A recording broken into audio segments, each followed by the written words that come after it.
The massive crystal chamber floated in space above the planet Kepler 442b. Inside, 12 different alien species sat around a circular table that glowed with soft blue light. The air smelled strange, like metal and flowers mixed together. Each alien breathed different gases, so the room had special systems to keep everyone alive. Ambassador Zefkari stood up from his chair. He was tall and thin, with green scales that changed color when he moved. His long neck bent as he looked around the room at the other aliens. When he spoke, his voice sounded like rocks grinding together. "We are here today to talk about the humans," he said. "They have been part of our galactic community for 3 years now. In that short time, they have caused more problems than any new species in our history." The other aliens made various sounds of agreement. Some clicked their teeth. Others buzzed. Like insects. The crystalline collective representative, who looked like a walking diamond, made a sound like wind chimes. "What exactly have they done wrong?" asked Ambassador Veltar from the Aquatic Federation. She sat in a tank of purple water, her fish-like gills moving slowly. "Their trade deals seem fair. They follow most of our laws." Zefkari's scales turned darker green. "That is exactly the problem. They follow most of our laws, not all of them. They ask too many questions about things that should remain secret. They want to know how our faster-than-light engines work. They ask about our weapons. They even ask about our history, things that happened before their species learned to make fire. And they are too good at learning," added the representative. From the Zephyrian Empire. This alien looked like a giant bird, but with 4 arms instead of wings. His feathers were bright gold, and his eyes were completely black. We showed them basic metal working techniques. Within 6 months, they improved our designs. We gave them simple computer systems. They made them twice as fast. The room filled with worried sounds. This was something that had never happened before. Usually, when a new species joined the galactic community, it took them decades to understand even simple alien technology. The humans had done it in months. "There is more," Zefkari continued. "They have made friends with 3 smaller species that we have been trying to contact for years. The Brinton, the Collis, and the Yeti people. These species would barely talk to us, but they signed trade deals with the humans right away." Captain Jake Morrison sat in the observers section of the chamber. He was 52 years old, with gray hair and deep lines around his eyes. He had been a soldier before becoming a diplomat, and it showed in the way he sat perfectly still and watched everything. Next to him, Dr. Lisa Chun wrote notes on a small tablet. She was much younger, maybe 35, with long black hair and quick, intelligent eyes. Morrison had heard every word the alien said, but his face showed no emotion. He had expected this meeting for months. The other humans back on Earth had expected it too. They had all seen the signs. The aliens were getting nervous. "What about their expansion?" asked another alien.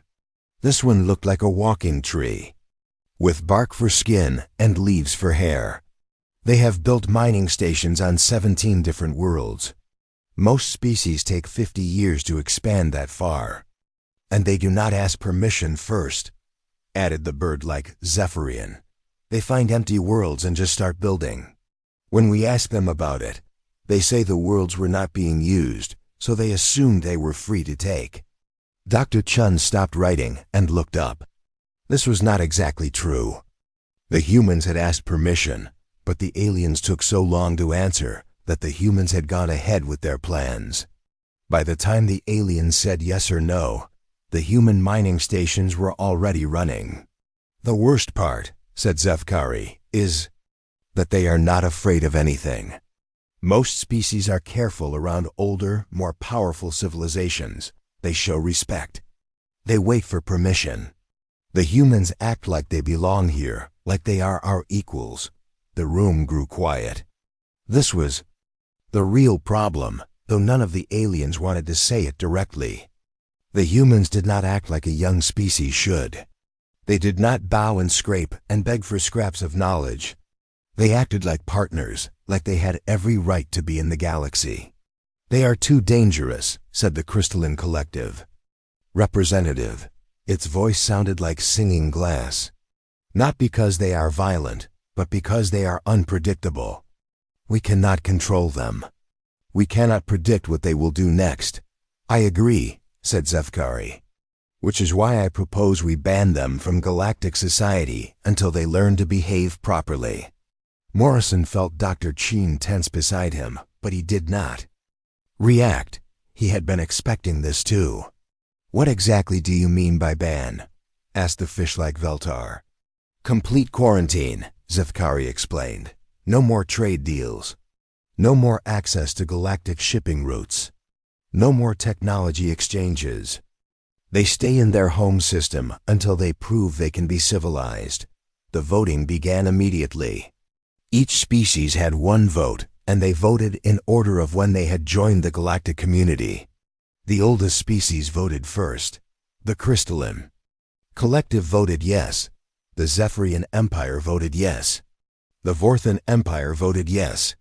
One by one, each species voted to ban humanity from the galaxy. Morrison counted the votes in his head. It would be unanimous. He was not surprised. When the last vote was cast, Zefkari stood up again. His scales were now bright green, the color they turned when he was happy. "The vote is unanimous. Humanity is banned from all galactic trade routes, forbidden from accessing any worlds beyond their home system, and cut off from all technology exchanges. This quarantine will remain in effect until humans can prove they have matured as a species." He looked directly at Morrison. "Perhaps a few decades of isolation will teach them humility. Maybe then they will understand their place in the galaxy." Morrison stood up slowly. Every alien in the room watched him. Some expected him to argue or beg. Others thought he might get angry. A few were ready to call security if he caused trouble. Instead, Morrison just nodded. "We understand your decision," he said in a calm voice. "We will respect the quarantine." Dr. Chun looked surprised. She had expected Morrison to fight the decision, or at least to argue against it. But Morrison just stood there, completely calm, like he had expected this all along. "We will return to our ship now," Morrison said. "Thank you for allowing us to observe your democratic process." As Morrison and Dr. Chun walked out of the chamber, the aliens began talking excitedly among themselves. Many of them seemed surprised by how easily the humans had accepted the ban. Some wondered if they had made the right choice. Others were already planning how to divide up the trade routes the humans had been developing. Back on their ship, the New Horizon, Morrison walked onto the bridge. The ship was small compared to the alien vessels around the station, but it was built for speed and efficiency. The crew of 20 humans all looked to Morrison for orders.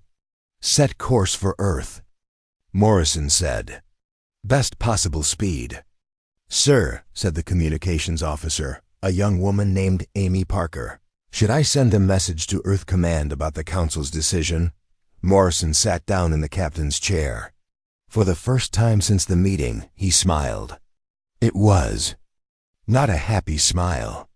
It was the kind of smile a person makes when they know something others do not. "Yes, send the message," he said. "Tell Earth Command exactly what happened here.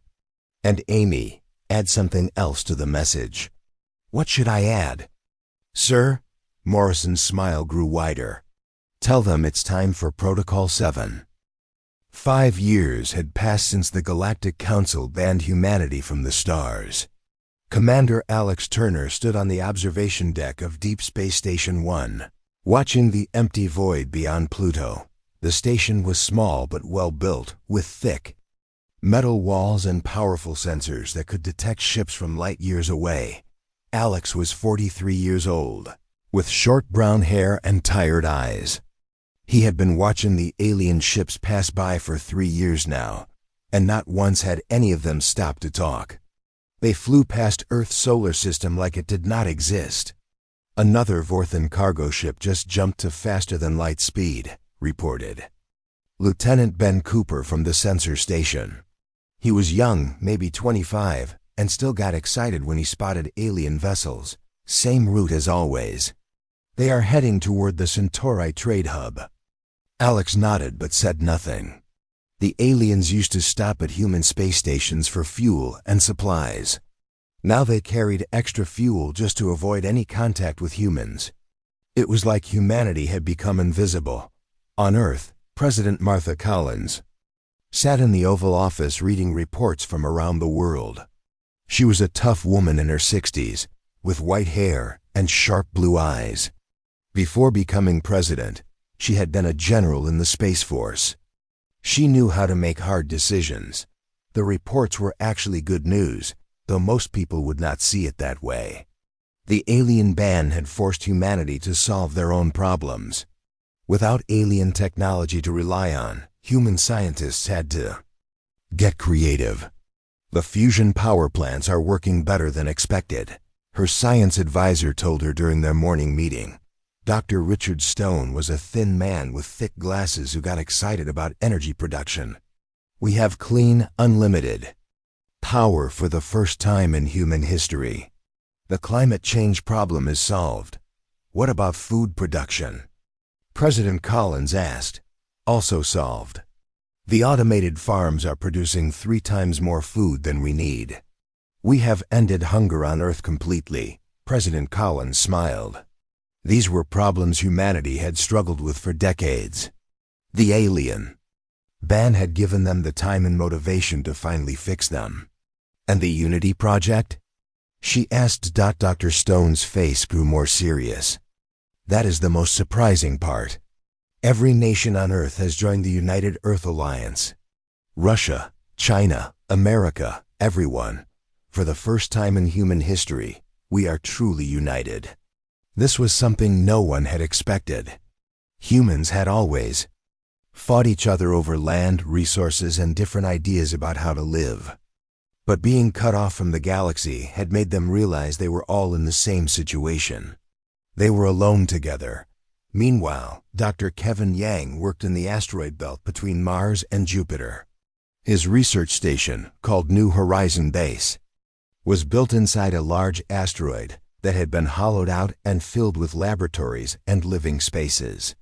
Kevin was a brilliant engineer who had been working on secret projects for the past 4 years. The new engines are ready for testing, he told his team during their weekly meeting. The team included 12 of the best scientists and engineers from around the world. They all lived on the base, working on projects that would have seemed impossible just a few years ago.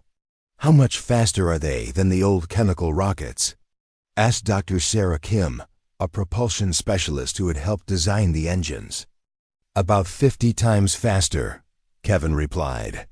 We can reach Mars in 2 days instead of 6 months. The room fell quiet. This was technology that rivaled what the aliens used for travel within star systems.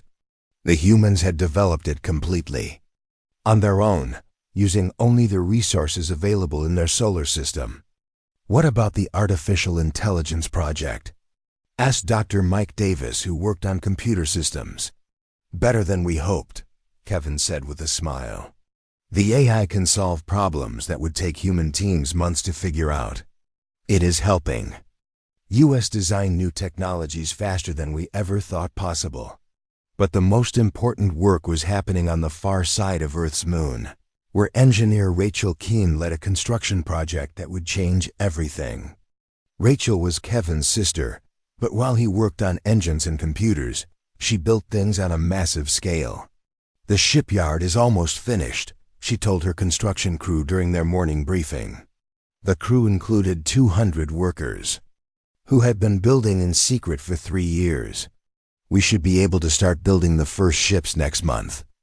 The shipyard was huge, hidden on the far side of the moon where Earth-based telescopes could not see it. More importantly, it was positioned so that alien monitoring probes could not detect it either. The aliens sent automatic probes to check on humanity every few months, But the probes only looked at Earth and the space around it. They never checked the far side of the moon. "What kind of ships are we building?" asked Tom Wilson, the head of the construction teams. Rachel smiled. "Ships that can do things the aliens never imagined. Ships that can travel between stars without using the jump gates the aliens control. Ships that are invisible to alien sensors. Ships that can move entire space stations from one place to another." Back in alien space, the Galactic Council was having their regular meeting. Ambassador Zefkari looked more relaxed than he had in years.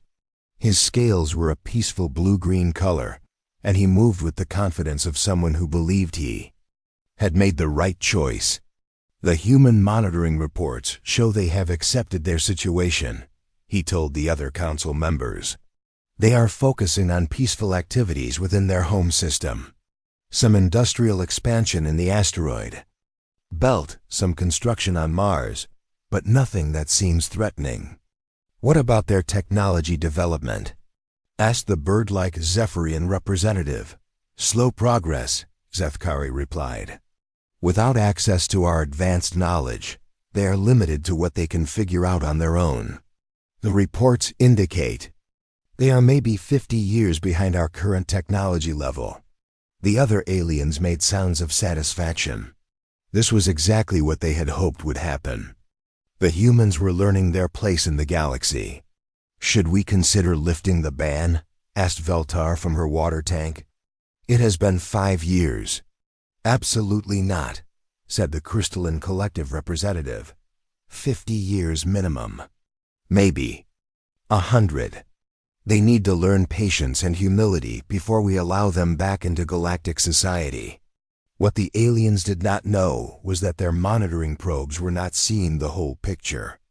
The probes were automatic machines that looked for specific things: large energy signatures, unusual radiation, signs of advanced technology. They were not designed to notice subtle construction projects or activities that were deliberately hidden. Agent Sophie Martinez knew this because she had helped design the hiding systems. Sophie worked as a maintenance worker on the main alien monitoring station, but she was actually a human spy who had been placed there before the ban began. Her job was to make sure the alien sensors did not detect what humanity was really doing. "The probe data looks normal," she reported to her supervisor, an alien who looked like a walking octopus. "The humans are staying within their system boundaries." What she did not mention was that she had been carefully adjusting the probe sensors for 3 years. The modifications were so small that the aliens never noticed them, but they made sure that certain types of human technology would not show up in the monitoring reports. Dr. Paul Anderson floated in space aboard a ship that did not officially exist. The Shadow Walker was humanity's first true stealth vessel, invisible to alien sensors and capable of traveling between star systems without being detected. Paul was a former astronaut who now served as humanity's eyes and ears in alien space. "Earth Command, this is Shadow Walker," he said into his communication system. "I have been watching the Vorthen mining operation in the Kepler 186 system for 2 weeks. Their security is exactly as weak as we expected." The reply came from Earth after a short delay. "Understood, Shadow Walker. Are you ready to begin the next phase?" Paul looked at the Vorthen mining station through his ship's cameras. It was a large facility that processed rare metals from several asteroids. About 300 aliens worked there, completely unaware that a human ship was watching them. "Ready when you are, Earth Command. The aliens have no idea what is about to hit them." Back on Earth, President Collins met with the leaders of Operation Silent Thunder. This was humanity's response to the alien ban, a plan that had been 5 years in the making. The meeting took place in a secure room deep underground, where no alien sensors could detect them. "All teams report ready," said General Frank Miller, who had been in charge of the operation since it started. "We have 30 ships in position around alien space. Each team knows their targets and their mission. And they understand the rules? President Collins asked. No permanent damage, no casualties, no evidence left behind. They understand, Madam President.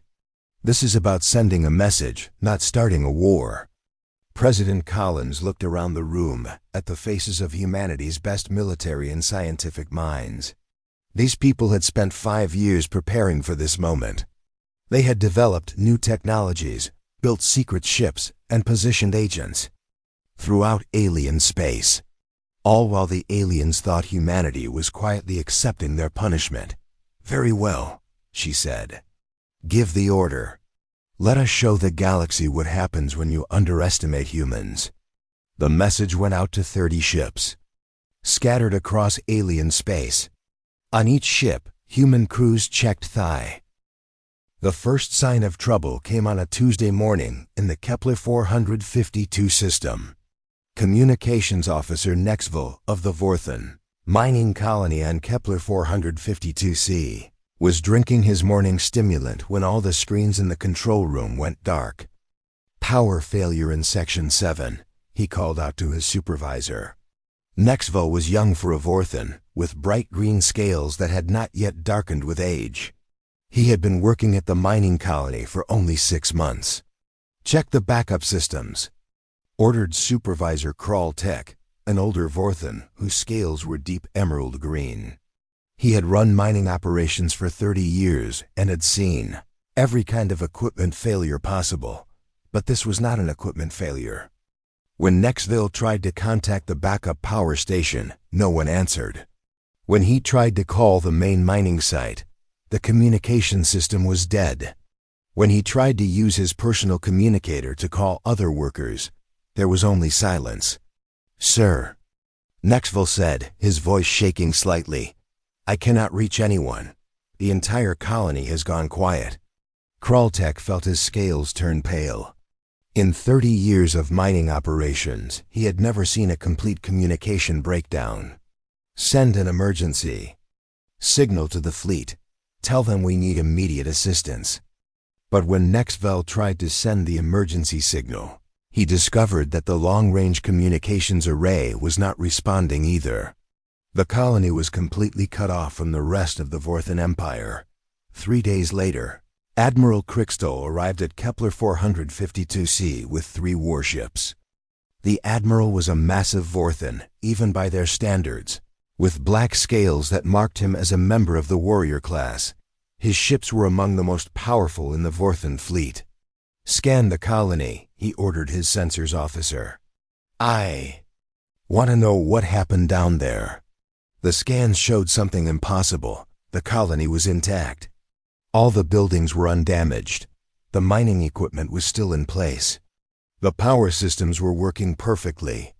But there were no life signs anywhere on the planet. Sir, reported Chief Analyst Nefker, it looks like everyone just vanished. There are no signs of fighting, no damage to the structures, no bodies. It is like 300 people simply disappeared. Admiral Krickstall decided to investigate personally. He took a team of 20 soldiers down to the colony surface.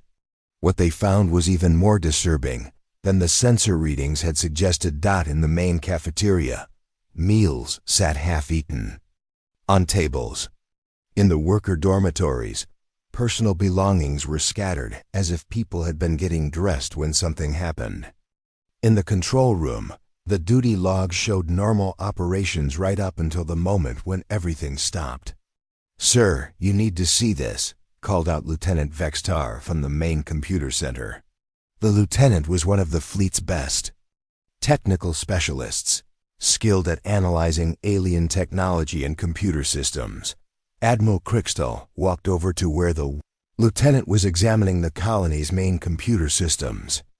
All the screens were working, but they showed only basic system status information. What is wrong?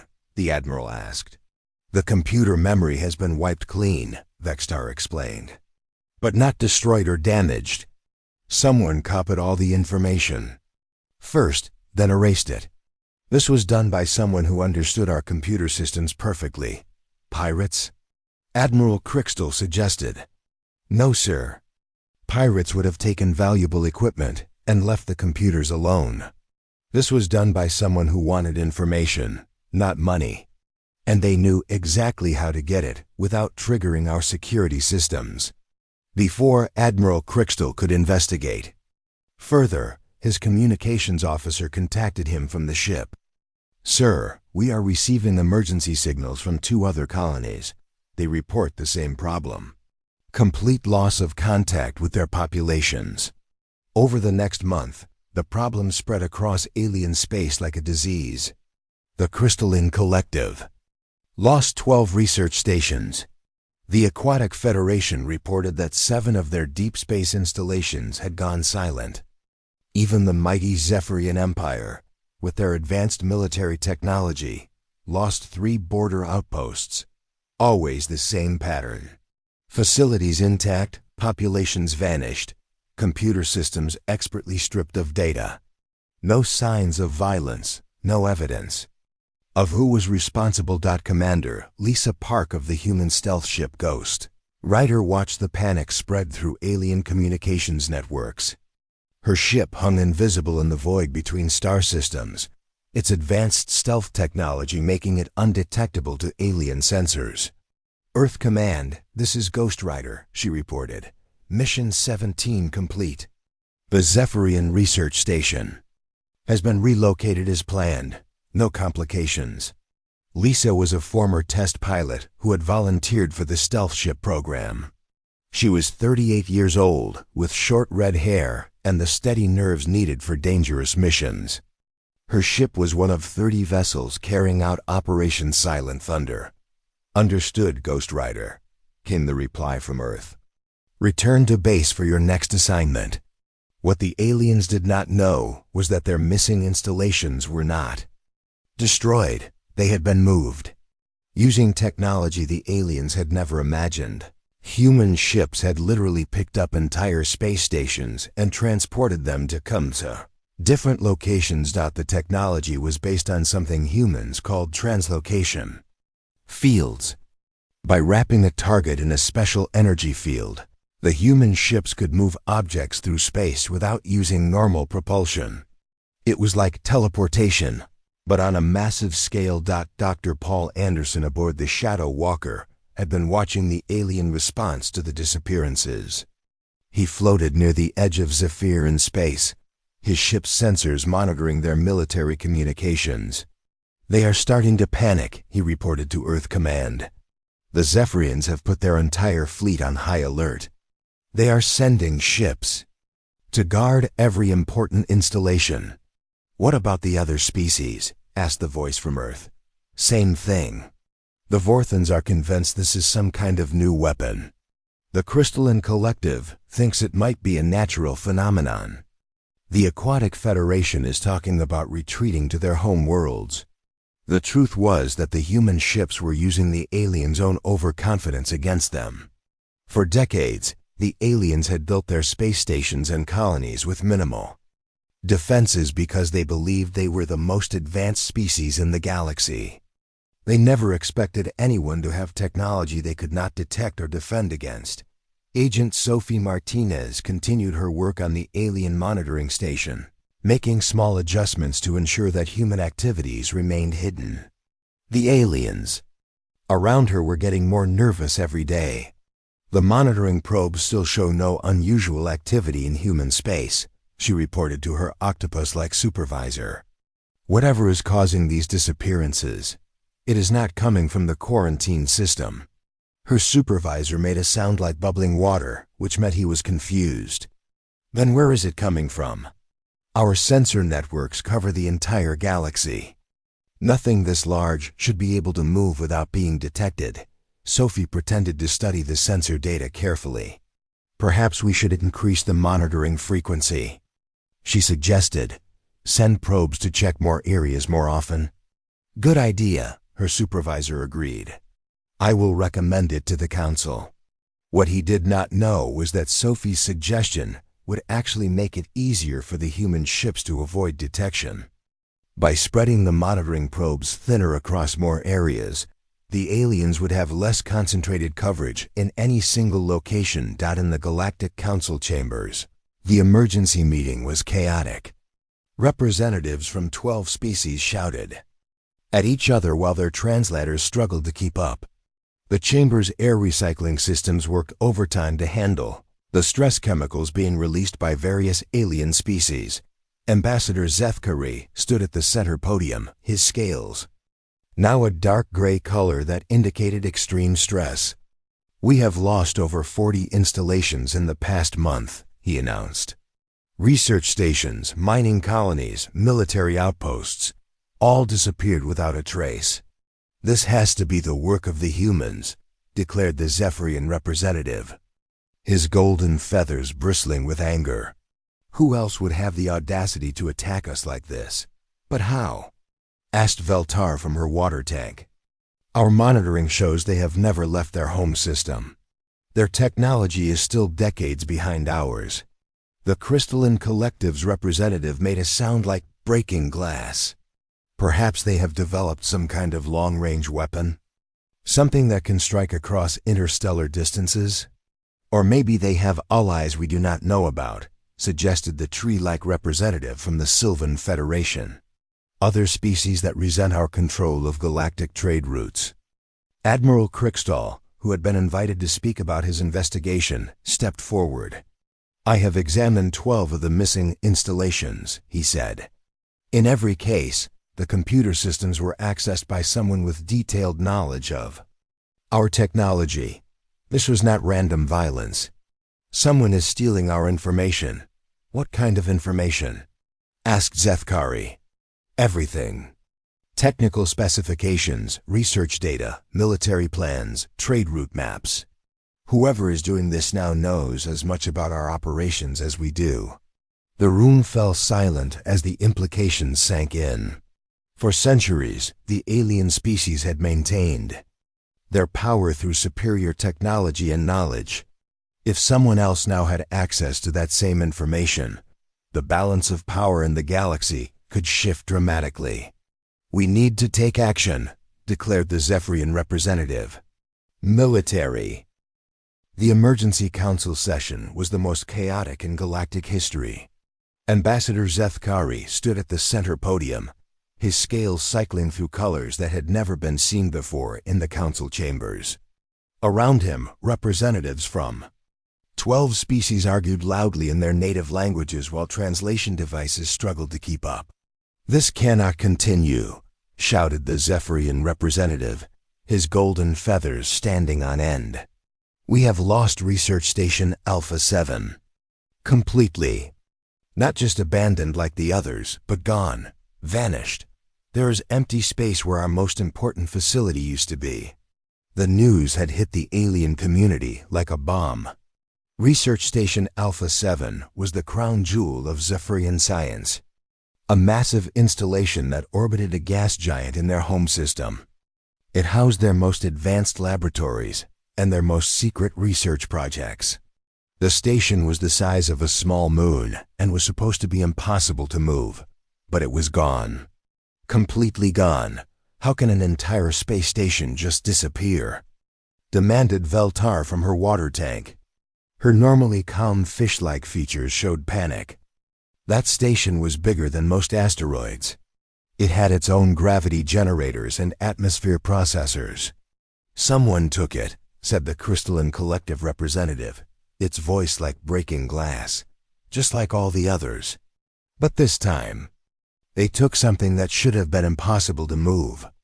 Zethkari slammed his clawed hand on the podium. "Enough.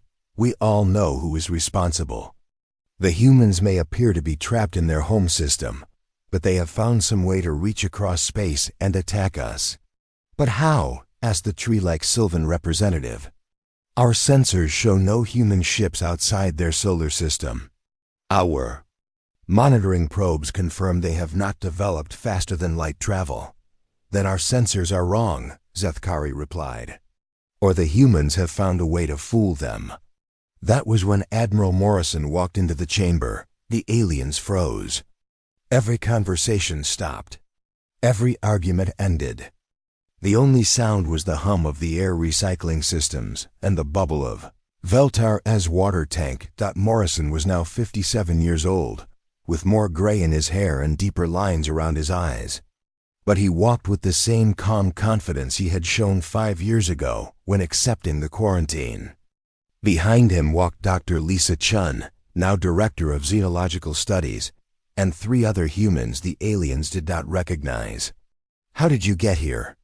Zethkari demanded, his scales turning bright red with anger.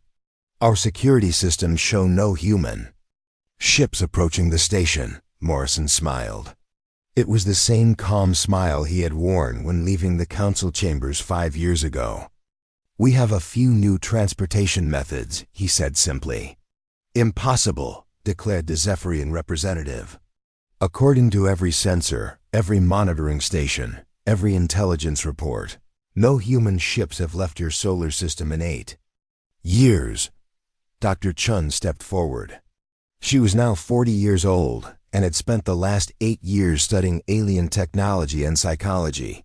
"That is correct," she said. "No human ships have left our solar system. At least not in any way you would recognize as a ship." Morrison activated a small device on his wrist. Suddenly, the chamber's main display screen came to life, showing images that made the aliens gasp in shock. The screen showed Research Station Alpha 7, intact and operational, but orbiting a completely different star. The massive Zephyrian installation now hung in space around a yellow sun that was 30 light years from where it had been built. "You see," Morrison explained, "you made 2 critical errors when you banned us from galactic society." The display shifted to show other missing installations. Vorthan mining colonies that had been scattered across 12 different star systems were now clustered together in a previously empty region of space. Crystalline research stations floated in neat rows around a distant planet. Aquatic breeding facilities had been arranged in a perfect grid formation in an unexplored nebula. "First," Morrison continued, "you assumed that isolating us would make us weaker. Instead, it gave us the time and motivation to develop technologies you never imagined." Dr. Chun activated her own device. The display now showed technical diagrams.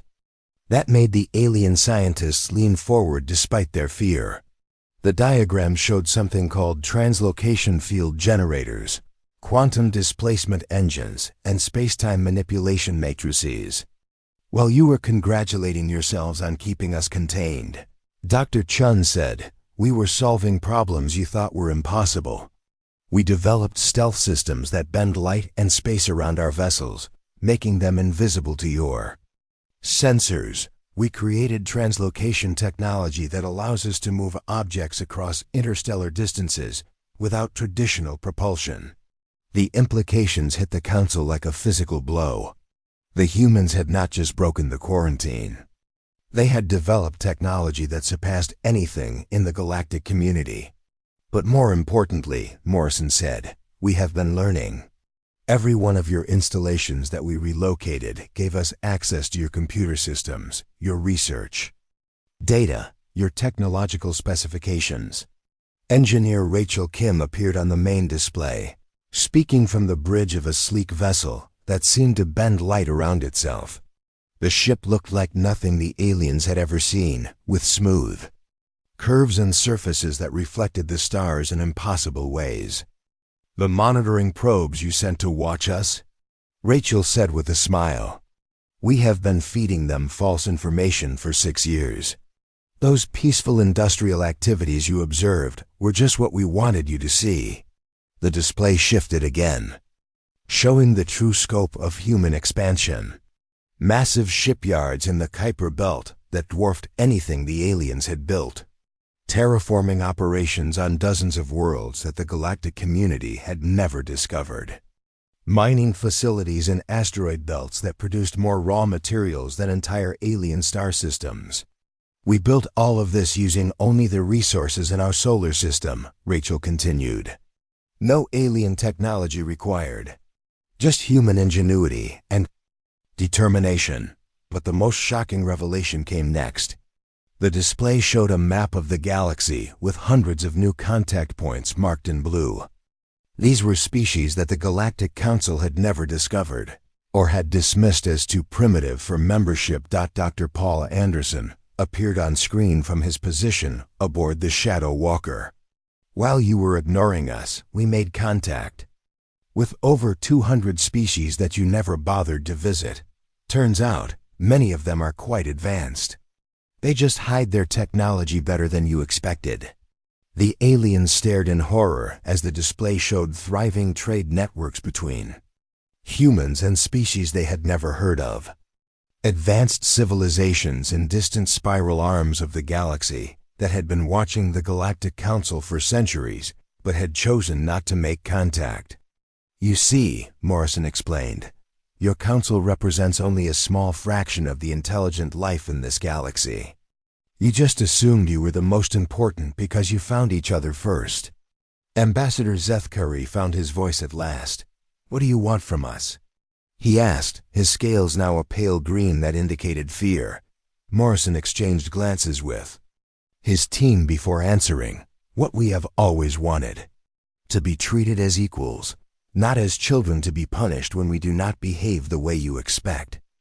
Dr. Chun stepped forward with a data tablet.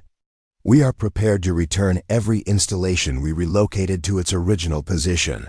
Your people are all safe and unharmed, by the way. We have been taking good care of them. This was news to the aliens. They had assumed their missing populations were dead. But, Morrison continued, we want full reinstatement in galactic society. Complete access to all trade routes, all technological databases, and all the restricted information you have been hiding from younger species. And if we refuse? Asked the Crystalline Collective representative, though its energy pattern suggested the question was more curiosity than defiance. Captain Sophie Martinez, no longer needing to maintain her cover as a maintenance worker, stepped out from behind one of the alien representatives. Several aliens jumped back in surprise. She had been standing among them the entire time, completely unnoticed. Then you will discover that relocated installations were the least of your concerns, Sophie said calmly. She activated a holographic display that showed detailed schematics of every major piece of infrastructure in alien space. We have identified 67 critical vulnerabilities in your transportation networks, 43 weak points in your communication systems, and over 100 ways to disrupt your power grids without causing permanent damage, she explained. Display showed shipping routes that could be blocked, communication relays that could be disabled, and power stations that could be temporarily shut down. It was a complete blueprint for paralyzing galactic civilization without causing any deaths. We would prefer cooperation to conflict, Morrison said, but the choice is yours. The council chamber fell silent except for the sound of various aliens breathing different gases. The representatives looked at each other, each species trying to decide how to respond to this unprecedented situation. Finally, Zethkari spoke. You have made your point, he said quietly. Humanity is clearly more capable than we realized. Much more capable, agreed the Zephyrian representative, his earlier anger replaced by grudging respect. The vote for reinstatement will be held tomorrow, announced the Crystalline Collective representative. The vote took place the next morning in the same crystal chamber where humanity had been banned 8 years earlier. But this time, the atmosphere was completely different. The aliens sat quietly in their seats, no longer the confident rulers of the galaxy they had believed themselves to be. Ambassador Zethkari stood at the center podium, but his scales were now a dull gray color that showed uncertainty and fear. We will now vote on the reinstatement of humanity to full galactic society status, he announced. This includes complete access to trade routes, technology databases, and a permanent seat on the Galactic Council. The voting began with the oldest species, just as it had 8 years ago.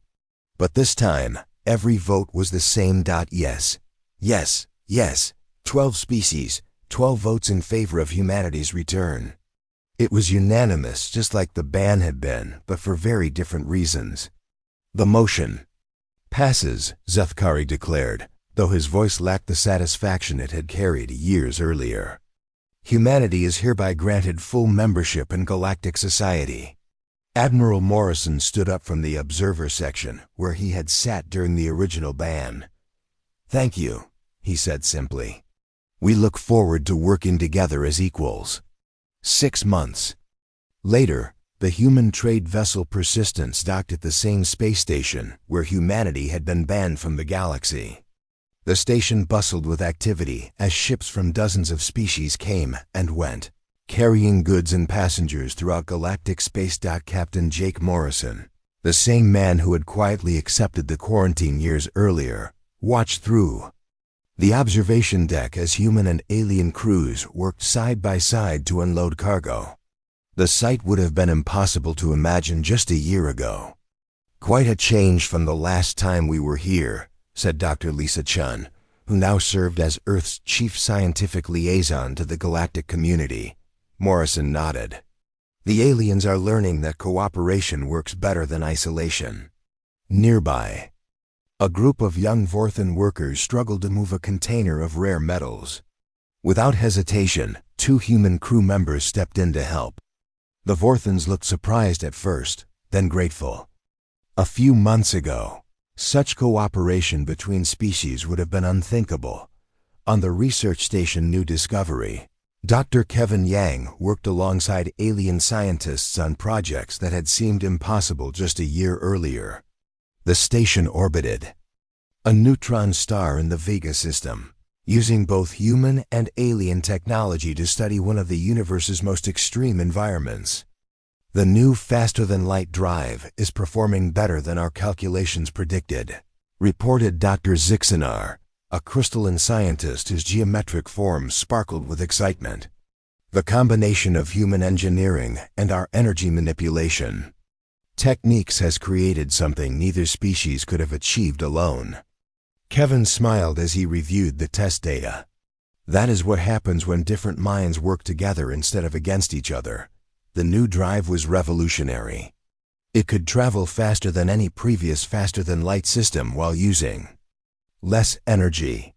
More importantly, it was based on principles that both humans and aliens could understand and improve together. But the biggest changes were happening in the political structure of the galaxy itself. The Galactic Council had expanded from 12 members to over 50 as humanity introduced the alien establishment to species they had never known existed. President Martha Collins stood in the new council chambers on the planet Harmony, a world that had been chosen as the galaxy's new capital because it was equally distant from all major civilizations.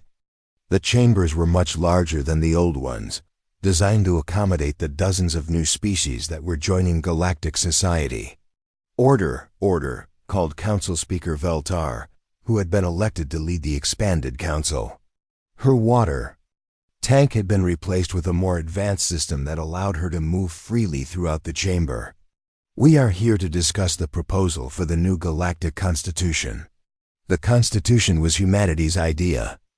Instead of the informal agreements that had governed the old council, the new galactic government would have written laws that applied equally to all species. No more arbitrary decisions. No more banning entire civilizations because they asked too many questions. Article 7 states that no species may be excluded from galactic society without a fair trial and evidence of actual wrongdoing. President Collins read from the draft document. Article 8 guarantees every species the right to develop their own technology without interference. Some of the older alien species grumbled about the new rules, but they no longer had the power to impose their will on others. The galaxy had become too large and too diverse for any small group to control. Ambassador Zethkari, who now served as one of many representatives rather than a dominant voice, raised his hand to speak.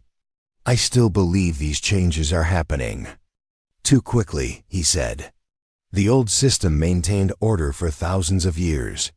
"The old system also stagnated for thousands of years," replied Ambassador Krinthak. a representative of the Helix people, one of the many species humanity had contacted. The Helix were an ancient civilization that had been watching the galaxy from the outer rim for millennia. We have seen more technological advancement in the past year than in the previous century. This was true, with humans sharing their innovations and dozens of new species contributing their own knowledge. Galactic technology was advancing at an unprecedented rate. Problems that had puzzled scientists for generations were being solved in months. Engineer Rachel Keem stood on the observation deck of the massive shipyard she had built on the far side of Earth's moon.